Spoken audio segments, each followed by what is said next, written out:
High friends, mums magic फुडमा यहाँलाई धेरै धेरै स्वागत छ। आज मैले एकदमै सजिलो तरिकाले फापरको ढिँडो बनाएर देखाउन जाँदैछु। यदि हजुरहरूले हाम्रो च्यानललाई सब्स्क्राइब गर्नुभएको छैन भने प्लिज सब्स्क्राइब गरिदिनु होला र नयाँ नयाँ रेसिपीको नोटिफिकेसन पाउनको लागि यो बेल आइकनलाई पनि प्रेस गरिदिनु होला। अब यसको लागि मैले यहाँ एउटा प्यान बसालेँ। गहिरो खाले प्यान लिनु होला, ढक्कन भएको। यसमा मैले 2 ठुलो चम्चा घिउ राखेको छु। घिउ राखिसकेपछि मैले यो भाँडालाई यसरी समातेर यसको घिउ जताततै लाग्ने गरी यसरी फैलाउँछु। धेरै घिउ चाहिँ तात्न नदिनु होला। र यतिकैमा हामीले यहाँ 500 ml जति, लगभग 500 ml जति यो पानी मैले एड गरेँ।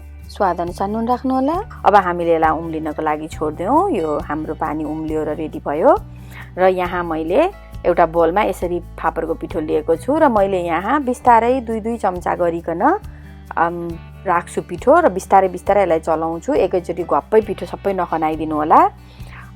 हामीलाई जति चाहिन्छ त्यही अनुसार राख्ने हुनाले अड्कल गर्न पनि सजिलो हुने र एकैचोटि राख्यो भने डल्ला पर्ने हुँदा मैले यसरी 2-2 चम्चा गरेर बिस्तारै बिस्तारै राखेर यसरी चलाएको छु। यसरी हामीले राख्दै यसको डल्लोहरू, यसमा भएको डल्लोहरू फुटाल्दै जाने र लगभग मैले यहाँ 6 ठुलो चम्चा जति यो फापरको पिठो राखेँ। तपाईले यसमा फापरको पिठो छैन भने गहुँको, मकै, अरू हामीसँग जे अभाइलेबल हुन्छ पिठो प्रयोग गर्दा हुन्छ। कोदोको पनि यसरी नै बनाउन सकिन्छ, मिठो हुन्छ।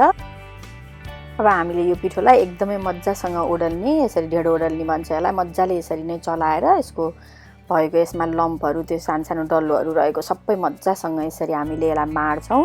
र कसैले मस्काउने, कसैले ओडल्ने भन्नुहुन्छ, तर ढेँडो चाहिँ यसरी नै बनाउँछौँ। यो सजिलो पनि हुन्छ, त्यस्तो दुःख पनि हुँदैन। अब हामीले यसलाई लगभग 1 मिनट जति एकदमै सानो आगो बनाएर ढक्कन लगाएर छोड्दियौँ। ढक्कन लगाएर छोड्नुपर्ने होइन, तर त्यसो गर्नाले अझै सफ्ट हुन्छ। र हाम्रो यी ढेँडो हेर्नु त कस्तो मज्जाले खानको लागि रेडी भयो। एकदमै सजिलो बनाउनको लागि र प्यानमा पनि यसरी लाग्दैन। त्यही भएर हामीले सुरुमा अलिकति घिउ राखेर सबैतिर फैलाएको। र हेर्नुहोस्, यसरी बनाएको ढेँडो एकदमै मिठो हुन्छ। तपाईले पनि यसरी नै बनाएर ट्राई गर्नुहोला।